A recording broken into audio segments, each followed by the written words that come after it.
This is All India Radio. In the program Spotlight, now we bring you discussion on Rozgar Mela for employment generation, youth empowerment and national development.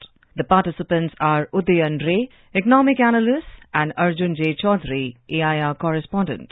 I'm joined by Udayan Ray, economic analyst, and today we'll be discussing on the Rozgar Mela in continuous for employment generation, youth empowerment and national development. A warm welcome to you on the program, Udayan. Thank you so much, Arjun. Well, in the continuous Rozgar Mela, the latest news is that another 71,000 appointment letters have been distributed to the new appointees in government service. How important is the Prime Minister's personal touch in this? There's absolutely no doubt Prime Minister and his government has been looking at employment generation. And of course, Arjun, as we know, the government has also been looking at increasing farm incomes. But focusing on increasing employment, the government has taken an initiative to increase its recruitment. Now the 71,000 recruitment, I think, are various government sort of positions across the country. And it just enthuses potential job applicants. Of course, the requirement is far higher. But what happens is, Arjun, these kinds of events actually, give you a signaling of sort of effect. And also it raises awareness of the possibilities that are there. Sometimes these people who land up with these jobs give potential applicants ideas as to how they can make themselves employable. And also it brings into focus the whole apparatus and the mechanism of government recruitment. But also important, Arjun, is the fact that these things are being done, these recruitments are done in a very transparent way. There are venue programs like these, the one you and I are right now participating in, they actually help enhance awareness of these kind of positive developments, which is very important. Udayan, the Prime Minister has mentioned about the citizen is always right, and that should be the motto of governance. He has drawn parallel with consumer protection, where the customer is always right. How important is this message by Prime Minister Narendra Modi to the inductees?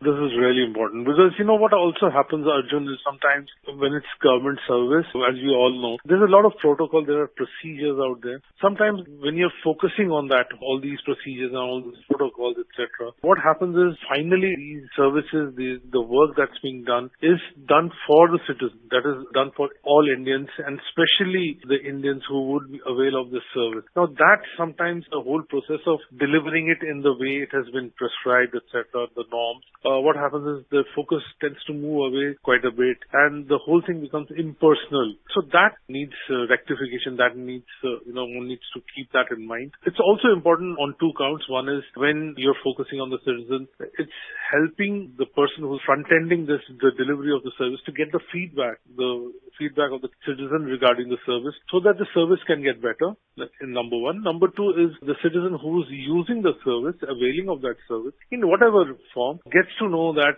something like this works and the confidence in the system. So there's lots of services, lots of things, that facilities that are available. When there are success stories around it, people feel that it's effective and they use it, and sometimes it replaces other services available privately or inefficient way of doing about things. They get replaced, and so all this actually are various aspects about that one small little code that you mentioned. The message is also about the fiduciary responsibility of the inductees in government service to the citizens and the oath of office that they are taking when they are being inducted and appointed to government service in the presence of Prime Minister Narendra Modi. Do you see that a special relationship being highlighted in this process? Absolutely, Arjun. Sometimes what happens is instead of going through it like a motion, that becomes your central, larger motivation. Whether it's the armed forces, whether it's the publicly elected servants, all these things become very important. These are highly focused professions or areas of work. But even for other functions or other sort of jobs, these things becomes important and ultimately ends up getting reflected in the quality of the service. So if government servant and department or the area of service that's being delivered has to have a good name, people would like to trust that service, then the motivation through these kind of oath and commitment does become very important. What is the role of the National Skill Development Corporation, NSDC, in this Rozgar Mela and its organization? This particular year, India is all slated to become the number one sort of country in terms of population. However, and of course, as much as 47% or little less than about, say, 50% of global youth below 25 years, they're going to be residing in India. So that's a lot. Just by having skilled people in that, with such a large number of people having the right skills, we can climb all the stairs in terms of being the number one economy in the world. And the whole sort of economic status of our country can get uplifted. Unfortunately, Arjun, there's a skills gap that you and we are all aware of. And National Skills Development Corporation that you mentioned has been working on it on a war footing on many, many fronts. So this is probably just another example. And you've got the iGot platform for the government, and there are many other platforms through where, once you get hired, you can make sure that if there's a gap in your skills, you can, upgrade yourself and be right there, and it can get evaluated. The whole virtuous e-learning cycle can get affected through it. And of course, National Skill Development Corporation and other skill development institutions have been at work. So the Rozgar Mela is also being held in other cities of the country, including Ludhiana and Coimbatore. We're getting the latest news that the Union Minister Hardeep Singh Puri is handing over appointment letters to recruits in Ludhiana, and in Coimbatore, central government appointment letters are being handed over as well. What kind of a precedent do you see the practice of Prime Minister Narendra Modi leading to this kind of a Rozgar Mela being held everywhere so that employment interests are kept in mind? When you have better skilled, more updated sort of youth coming in into government services, we're not just talking about the administrative services, but the other ones. Then what happens is one does become aware that this particular route towards employment is available. But then, as I mentioned, this is not our requirements are far, far higher. And therefore, it does what I mentioned as a signaling effect that, if you train yourself in a particular area, then there are opportunities that can come your way. So what it's doing is, certain people are getting these jobs, but other people can actually, who become aware that, certain people are getting a particular job or in a particular area, they can train themselves and make sure that they're able to grab the other opportunities that come their way. So you have, for instance, the Delhi Rozgar Mela that's coming up. You have an application for it online. The mode of selection is a written entrance test and a common interview test for those who are applying for employment here. How important is the preparation side of it because of the online nature of these applications? How does an applicant typically prepare themselves? Because you have all kinds of preparations for applicants. You have study centers, you have the list of reading material, you have preparatory material as well. Do you see another alternative parallel here when it comes to job applications with the national government? Good part is now lots and lots of online, rather shall we say, e-learning resources are available. So you can absorb certain lessons that are available, and there are lots. You mentioned skill development institutions. You have these online resources which government agencies are producing. So they become an important sort of input in the preparation. And of course, as one gets to know about sort of the success stories, people would get to know who's got what kind of job. Then they can align themselves accordingly. But the important part is, Arjun, so far when it comes to the sphere of employment, few professions and few sort of jobs get disproportionate share of limelight or focus. What's a scheme like this and the kind of focus a program like this is giving, what it does, it shines a light and brings the spotlight on these kind of openings, these kind of jobs as well. And then there's a whole process of continuing education and then moving on to better departments. So once you start going to these various government portals, you get a sense of how the movement happens and you get a sense of the system, how it operates. Udayan, Prime Minister Narendra Modi has called upon providing 10 lakh job opportunities in the government for the vacancies to be filled up. But he's also spoken about how important it is to do more, especially by the private sector. He has mentioned this as a catalyst, but the private sector also needs to do more, and the youth needs to empower itself by not only acquiring skills, but starting enterprises as well, and really ensure that the business front is addressed so that they are in a position to employ the youth. How do you see that gaining strength?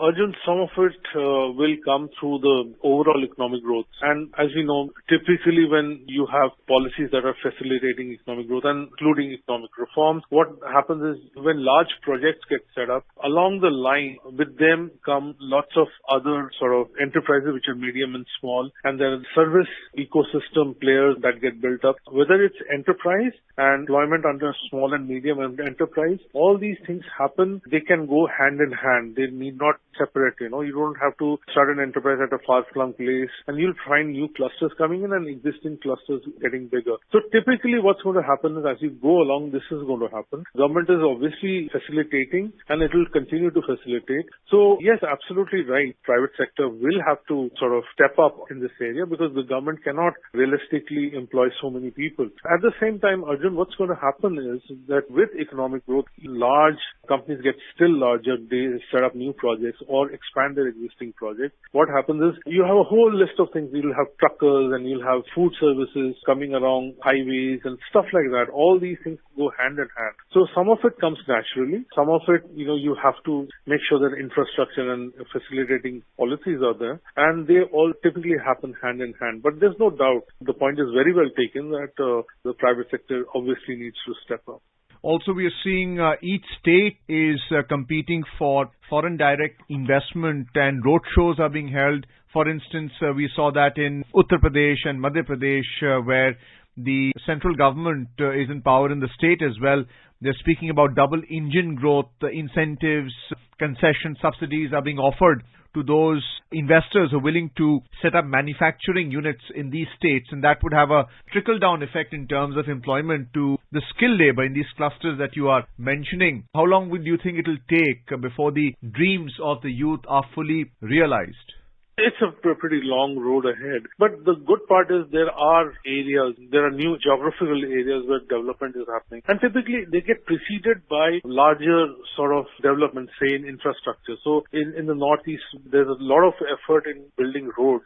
You will find, Arjun, that in the course of a couple of years, there's a lot of economic activity happening simply because it's getting better integrated with a far bigger market. So that's the physical part of it, So you'll find new warehouses coming up, new businesses getting set up, because once you have that transportation and infrastructure out there, that helps. The other is the online infrastructure, which is broadband and online markets that are being set up. So the government has done it, private sector is doing it. So once you start doing that, what happens is if you have a service available, people get in that online marketplace, people get aware of it and they avail of these services. So typically these things get preceded by infrastructure. So what looks very, very difficult and very uphill, suddenly with infrastructure, suddenly with smart application of technologies, what happens is they become very achievable and amazing things can happen. So at the moment, it looks like a reasonably long road ahead. What happens is if the right conditions are created, and sometimes even if you have one good, spectacular success story in terms of entrepreneurship, it doesn't take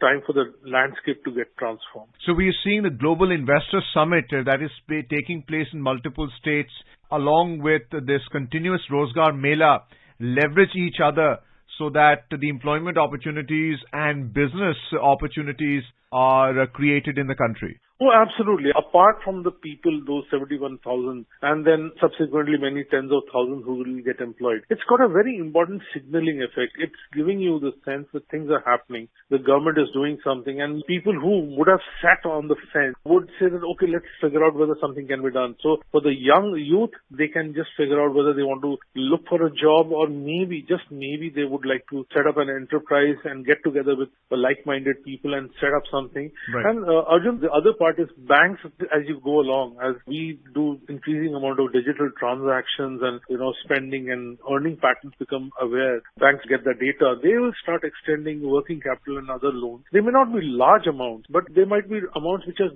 just about good enough for you to set up these small businesses, make sure that self-employed people can also make pretty decent living. Thank you so much, Udayan, for being with us on this program and talking to us extensively on this continuous Rozgar Mela for employment generation, which was an initiative started by the Prime Minister's office in the October 2022, and it's continued into this new calendar year as well, along with how important it is for youth empowerment and national development. Thank you, Udayan, for being with us on this program. Thank you so much. You were listening to a discussion on Rozgar Mela for employment generation, youth empowerment and national development. The participants were Uday Andre, economic analyst, and Arjun J. Chaudhary, AIR correspondent. This program was produced and presented by the News Services Division of All India Radio. You can listen to it on our mobile app, News on AIR.